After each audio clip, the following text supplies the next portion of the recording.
Welcome to Modern Aesthetics, the podcast. The topic today is removing the remaining stigma around plastic surgery. Once it was only talked about in hushed tones, and now there are people sharing their before and after photos on social media, eager to talk about their nips and tucks. Are more people starting to see plastic surgery as a personal, healthy choice? How can plastic surgery help improve quality of life? It drew my attention that people were actively choosing and engaging with a surgical specialty where everything I knew growing up was you only had surgery if something bad happened to you. Trauma, infection, disease, cancer. But there's this whole group of people that are having surgery to better themselves. And that made a lot of sense to me. That's Dr. Ryan Neinstein, a plastic surgeon and member of the American Society of Plastic Surgeons.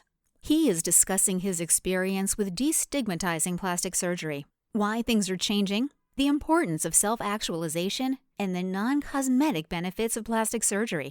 In fact, he worked with The View co-host Sunny Houston, who recently got candid about her cosmetic surgery journey. He also talks about how more men are choosing plastic surgery to improve their lives. The stigma of plastic surgery in the United States is dramatically changing. Plastic surgery is becoming a tool in the toolbox of a wellness and healthy lifestyle. When you eat well, when you exercise, when you take your vitamins, you're going to want to live your life to the fullest. Seneca said, greatness does not let time fritter away, meaning we all need to live in the moment and live each moment to the best version to live the best life. So if you have stubborn areas of fat, things you were born with that bother you, changes from pregnancy, it's a sophisticated and elegant way to enhance your sense of self by having proper plastic surgery. Plastic surgery done by board certified plastic surgeon in good standing with the American Society of Plastic Surgery. So you know you are bound by ethics and principles that are first and foremost do no harm, but to do best by the patient. How important is self-actualization for people? This is such an interesting topic that we talk about in the office all the time, motivations. When people are doing surgery for themselves, they have a concrete sense of self, a concrete or crystallized self-awareness, and they're not doing surgery because of an external source. Someone wants them to look somewhere else. They are going to use surgery to solve a social problem, like a marriage problem or a work problem. But when people are doing surgery motivated by their own intrinsic reasons, that tends to lead to positive outcome. Hundreds of thousands of plastic surgeries are done every year in the United States because people are continuously growing and improving and wanting to use plastic surgery as a tool. I have always believed in surgical mastery. We all know the terms or the phrase, master of nothing when you think you can do everything. Jack of all trades, master of nothing. Sorry, it took me a second for that to click in.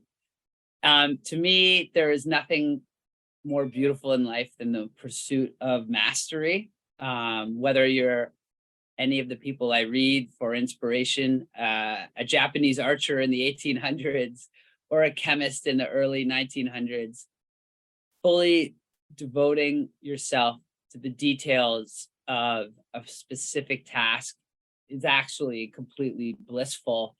Operating to me is the most joyous experience because I take my craft and I enjoy every second of it.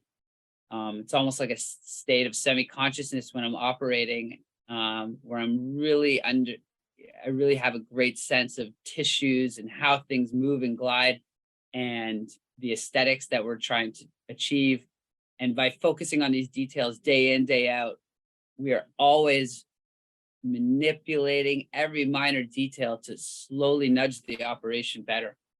And not just the operation, but the experience for the patient. It's important for me to visit my patients after surgery all the time, talk to them all the time. It is a relationship. This is not a transactional experience. It is, we have lifelong relationships with our patients. That's important to us. We are a family with our patients. Our patients tell their friends, you should go to my plastic surgeon. They have ownership. They feel like we're a part of them and they're a part of us. And that's one of the reasons that also destigmatizes and debunks myths, because people feel comfortable and confident with us and with all great plastic surgeons. One of my patients, a well-known celebrity, recently shared her experience on The View, Sunny Hostin. It's a great fanfare. Why? Because here's an empowered, amazing person who explained, she took agency of herself and made a decision for herself and could not be more happy or more proud. So are more celebrities being open about their plastic surgery? The answer to that is yes. Radical candor, open and honest communication is something that is becoming, in my opinion, more and more valued by people because of the underlying context of social media. When people think there's so many things out there, they can't decide, is this real? Is this fake? Is this filtered? Is it, completely contrived? Radical candor is something that can give someone instant credibility.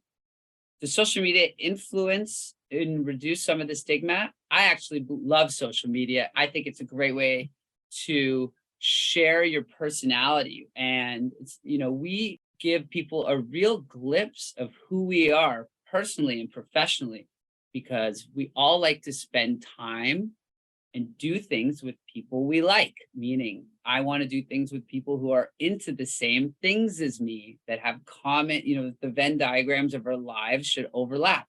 Social media is a way for not just to share our before and afters, but to really show who we are as a person. And that's why my patients come from all over the world. And whether they're coming from Egypt, Italy, Nebraska, or the great state of New Jersey, the common threads we see, they're family orientated people. They're self-motivated, they're driven. They want the best version of themselves and for them and their family. Why do some people don't want to share their experience?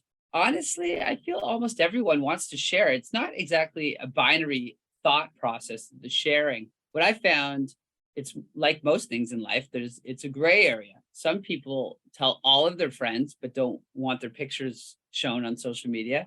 Some people want all their pictures on social media, but don't want to tell any of their friends. So it becomes this interesting paradox, and each person is going to have a different set of views and opinions on that. I also find that evolves over time, meaning someone may have had a tummy tuck and they're like, I'll never tell anyone. And a year later, when they look and feel amazing, they tell everyone. So it's such an interesting thing to talk about, is sharing of what happened. Everyone's completely different. But I think we're way past the time where people think plastic surgery is being used because someone's lazy and they don't want to work out, so they're just going to have plastic surgery, so they want to keep it a secret. Incorrect. People who are looking for the best version of themselves, who take care of themselves, are the ones having plastic surgery. In terms of the trends happening in the United States, liposuction, breast augmentation, tummy tucks, and facelifts, classic, beautiful operations, are rising in numbers. What I see from my patients, sophisticated people want real answers to real problems.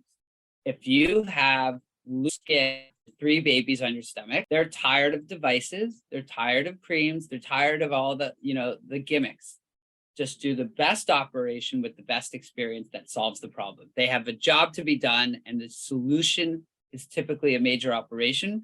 But just like we believe in our office, you can make a major operation a beautiful experience. Tummy tucks and facelifts, to me, are the #1 operation someone can do. Period. Full stop. There's nothing that can address the changes of pregnancy better than a well-performed tummy tuck, where you're sculpting the body to regain that hourglass figure. You're restoring the core muscles so they don't just look better, but they feel better. Take away the back pain, allow them to get back in the gym, and remove the extra skin. And that can be done with such artistry combined with engineering that have beautiful hidden scars, elegant belly buttons that have personality, and unbelievably change someone's life and everything they touch for the rest of their life. Facelifts, something I don't perform, but again, it is the solution to the concerns of the patient. If someone has significant facial aging and things are drooping, stretched, the best solution is to remove the extra and lift things back.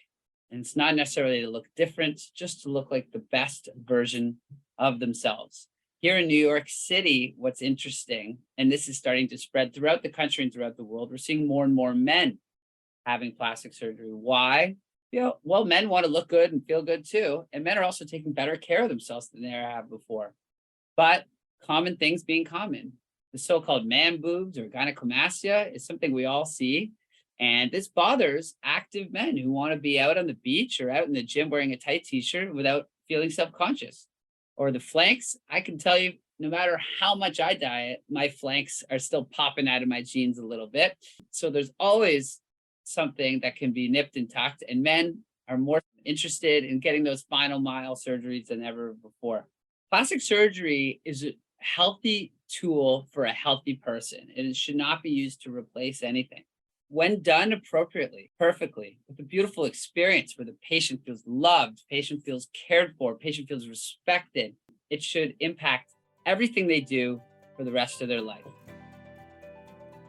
Thank you for listening to this edition of Modern Aesthetics, the podcast. You can find future editions at modernaesthetics.com or subscribe wherever you listen to podcasts.